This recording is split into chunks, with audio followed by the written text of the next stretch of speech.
네, 안녕하세요. OMF에서 동원사역을 하고 있는 손창남 선교사입니다. 저희가 계속 그 프로젝트 티모티의 내용을 함께 이야기하고 있는데요. 오늘부터는 4번에 걸쳐서 팀 리더에 대한 이야기를 하도록 하겠습니다.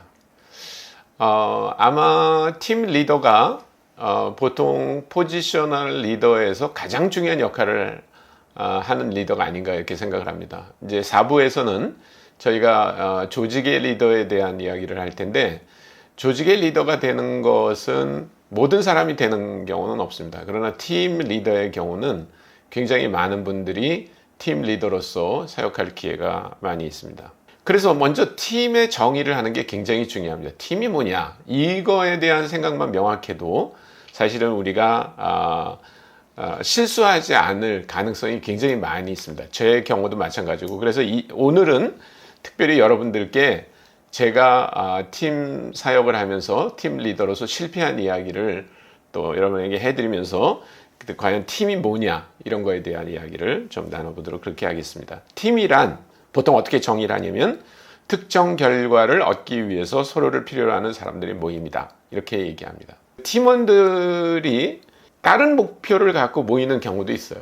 그리고 이름은 팀이라고 하는데 그것은 엄밀한 의미에서 팀이 아닙니다. 팀이란 특정 결과를 얻기 위해서 서류를 필요로 하는, 그러니까 그 사람이 없으면 제대로 성과를 낼 수 없다고 하는 그런 아주 간절함, 그런 원함 이런 것들이 있을 때 우리는 그것을 팀이다 이렇게 말합니다. 그래서 팀원들이 반드시 팀에서 자기가 그 목표를 이루기 위해서 지녀야 되는 어떤 특정한 재능과 기술이 반드시 있어야 됩니다.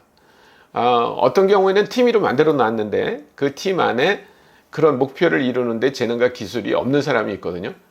그건 엄밀한 의미에서 팀이 아닙니다. 그냥 붙여줄 수는 있습니다. 공기놀이 하거나 뭐 어릴 때 깍두기라고 말하는데요. 깍두기는 팀원으로서는 거의 의미가 없습니다. 특별히 그리스도인 공동체에는 이런 팀의 어떤 원리가 가장 잘 작동하는 곳이다 이렇게 해도 과언이 아닙니다. 효율적인 팀은 절대로 저절로 만들어지지 않습니다. 이제 나중에 후반부에 가면 우리가 좀 더 여러 가지 얘기를 하겠지만 팀은 반드시 어려운 시기를 겪게 돼 있습니다. 그거는 뭐 어떤 팀이나 마찬가지입니다. 얼마나 어려움이 크냐 작으냐의 문제일 뿐이지 반드시 그 팀들이 겪는 어려움을 잘 헤쳐나간 팀이야말로 효과적인 팀이 될 수 있습니다. 제가 가장 이 프로젝트 티모티에서 얻었던 유익이 있는데요. 그것은 뭐냐면 우리가 막연하게 알고 있는 팀이라고 하는 것과 유사한 개념들이 있다는 것입니다. 이것이 혼돈될 때 팀 사역이 잘 안 됩니다. 그 중에 하나가 뭐냐면 네트워크입니다. 네트워크. 네트워크도 여러분들이 많이 들어보셨을 거예요. 네트워크는 뭐냐면 정보와 자원을 공유하기 위해 비공식적으로 연결된 사람들의 집합입니다. 그러니까 아주 느슨하죠. 팀은 느슨하지 않습니다. 굉장히 타이트합니다. 그 중에 한 사람이라도 뭐 이상한 행동을 하거나 아까 얘기한 것처럼 적절한 재능과 기술을 갖고 있지 않다 그러면 그 팀에 미치는 영향이 많은데 네트워크는 그렇지 않습니다. 네트워크에 들어와 있는 어떤 한 개체가 좀 문제가 있다고 해서 그 네트워크가 문제가 되지는 않습니다. 그 다음에 그룹이라는 개념이 있습니다. 그룹은 친교를 위해서 만나거나 함께 공통의 관심사가 있어서 관계를 맺는 사람들이 집합입니다. 예를 들어서 축구팀은 팀입니다. 축구의 그 11명으로 구성되어 있는 팀은 팀입니다. 그 중에 한 사람만 이상한 짓을 해도 그 팀은 엉망진창이 돼버립니다. 그런데 예를 들면 응원을 하러 온 사람들은요, 그룹입니다. 그룹. 이 사람들이 뭐 삐져가지고 집으로 갔다든지 뭐 좀 경기가 마음에 안 들어서 불평을 한다든지 둘둘거린다든지 그렇다고 해서 문제가 되지 않습니다. 그래서 여러분들이 팀이라고 부르지만 실제로는 네트워크라면 이게 우리가 팀이 아니구나 라고 하는 걸 빨리 깨닫는 것도 굉장히 도움이 되고요. 또 팀이라고 부르지만 이게 우리가 팀이 아니라 그룹이구나 라고 하는 걸 깨닫는 것도 굉장히 도움이 됩니다. 그래서 성공하는 팀의 6가지 특징을 제가 말씀을 드린다면, 첫째, 팀원들은 서로를 잘 아는 적은 인원으로 구성된다는 거예요. 여기 2가지가 있는데 서로를 잘 알아야 되고요. 그 다음에 인원수가 많지 않아야 됩니다. 예를 들어서 한 팀이 뭐 5,000명, 그거는 팀이 아닙니다. 그거는 팀이 아니고, 예를 들면 뭐 특별한 경우 아주 합창단 같은 게 대규모의 합창단을 만들었다든지 하는 거는 모르지만 일반적으로 팀이라고 할 때는 팀원들끼리 서로 잘 알고 소수의 인원으로만 만듭니다. 그 소수의 인원이라는 게 보통은 한 10명 내외 이렇게 말하는 겁니다. 그 다음에 두 번째는 팀원들은 상호 보완하는 기술과 경험을 갖고 있어야 됩니다. 그러니까 나는 아무것도 몰라요. 배우러 왔어요. 라고 하는 사람은 팀 안에서 별로 큰 도움이 되지 않습니다. 그 다음에 팀원들은 팀의 공동 목표를 반드시 따라야 됩니다. 이것이 분명해야 되죠. 우리가 하려고 하는 게 뭐다라고 하는 게 아주 분명하고요. 거기에 다 동의해야 됩니다. 그리고 네 번째는 팀원들은 목표를 달성하기 위해 헌신해야 됩니다. 그냥 대강 하는 게 아니라 자기의 최선을 다하는 것, 그것을 우리가 헌신한다 이렇게 말하죠. 다섯 번째는 팀원들은 팀의 결과에 책임을 집니다. 내가 뭐 잘 돼도 그만이고 안 돼도 그만이 아니라 잘못됐다면 잘못한 거에 대한 책임을 지고 잘했다면 잘한 거에 대한 보상이 있어야 됩니다. 여섯 번째는 팀원들은 정체성이 분명합니다. 내가 이 팀에 소속돼 있다는 것과 이 팀에서 뭘 하고 있다고 하는 거에 대한 분명한 이해를 갖고 있어야만 팀원이라고 할 수 있습니다. 나 여기 왜 와 있는지 몰라. 내가 뭐 해야 되는지 몰라.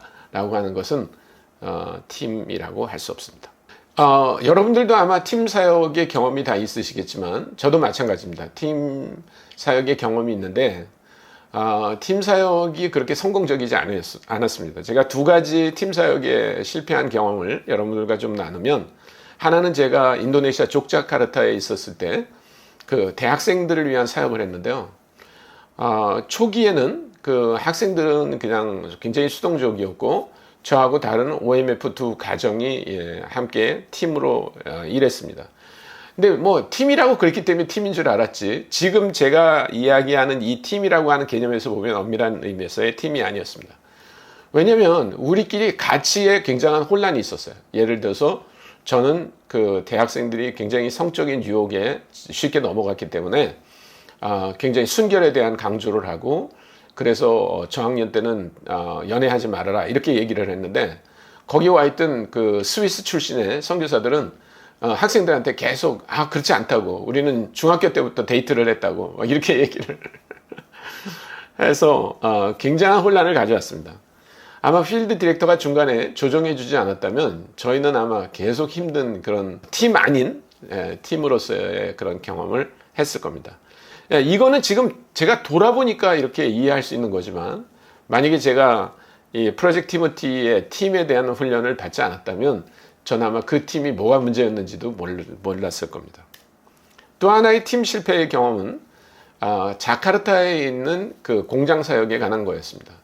제가 어느 날 그 자카르타의 한인교회에 가서 강의를 했는데, 그때 제 강의를 들은 거기 그 집사님 한 분이 아마 굉장히 감동을 받으셨던 것 같아요. 그래서 저한테 연락을 하셔가지고 개별적으로 만났습니다. 그분의 고민은 뭐였냐면, 그분이 커다란 봉제 공장을 이제 운영하는 사장님이었는데 무려 그 직원이 5,000명이나 됐습니다. 대부분은 무슬림이었고요. 그래서 이 무슬림들에게 어떻게 좀 신앙적인 영향을 줄까를 가지고 고민을 많이 했던 것 같아요. 그런데 번번이 잘 안 되셨죠. 이분은 뭐 그렇다고 선교사처럼 훈련을 받은 분도 아니고 또 그런 무슬림 사역에 대한 이해가 많았던 것도 아니고, 그래서 제가 그러면 우리가 팀으로 한번 일을 하자. 그래서 OMF는 아니고 다른 선교단체의 두 가정을 초청해 왔습니다. 근데 우리끼리 굉장히 어긋나는 그런 목표와 그 태도를 갖고 있었어요. 그래서 결국은 그 팀도 제대로 되지 않았죠.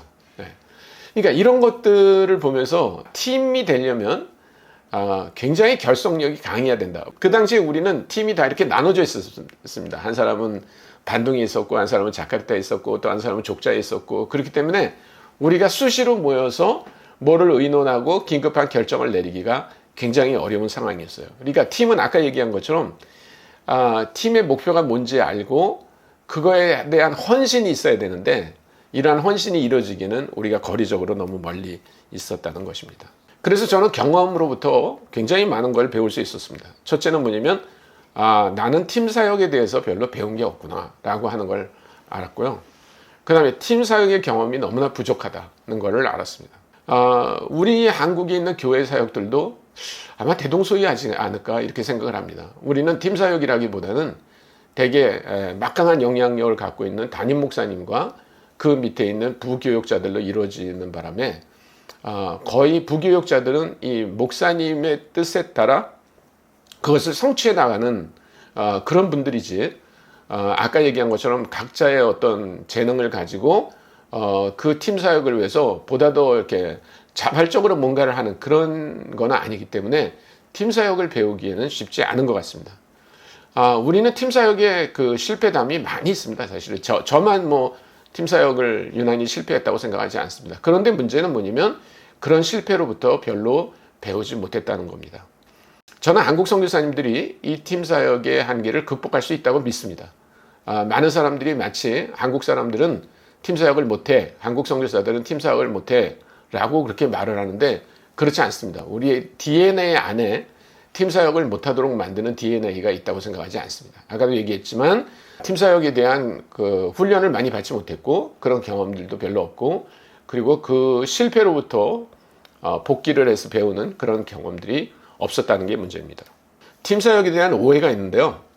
팀 사역은 훌륭한 인격이나 성령의 힘으로 가능하다라고 하는데 저는 그렇다고 생각하지 않습니다. 사실 가장 훌륭한 그 팀을 이뤘던 게 사도행전 그 11장에 보면 바나바와 사울의 이야기입니다. 얼마나 훌륭한 인격을 가진 분들입니까? 예. 그리고 아주 분명한 목표를 갖고 있었고 또 성령께서 두 사람에게 역사하고 계셨잖아요. 근데 그럼에도 불구하고 사도행전 15장에 보면 두 사람이 한 가지 일, 사실은 어떻게 보면 사소한 일인데 요한 마가라고 하는 그 바나바의 생지를 선교 가는데 데려가지 말자고 하는 그 이유 하나 때문에 데려가지 말자라고 하는 그 다툼 하나 때문에 결국은 두 사람이 심히 다투고 서로 갈라졌다라고 하는 그 표현이 있는 것처럼 그렇습니다. 그래서 팀 사역은 언제나 훌륭한 인격이나 혹은 성령의 힘으로 가능하다 이렇게 말할 수 없다는 것입니다. 팀 사역은 언제나 좋은 것인가? 그렇지 않습니다. 예를 들어서 테니스나 배드민턴을 단식으로 치는 경우가 있다면 그거는 단식만 해야 되는 거죠. 또 피아노 독주도 마찬가지입니다. 바이올린 독주도 어떤 경우에는 혼자서 해야 되는 경우들이 있습니다. 그래서 언제나 팀 사역은 좋은 것이다 이렇게만 말할 수 없습니다. 물론 팀 사역이 갖고 있는 분명한 장점이 있습니다. 혼자 하는 것보다. 그러나 혼자 하는 사역이 훨씬 더 좋을 때도 있다는 것을 우리가 알아야 됩니다. 팀 사역은 누구나 할 수 있나? 그렇지 않습니다.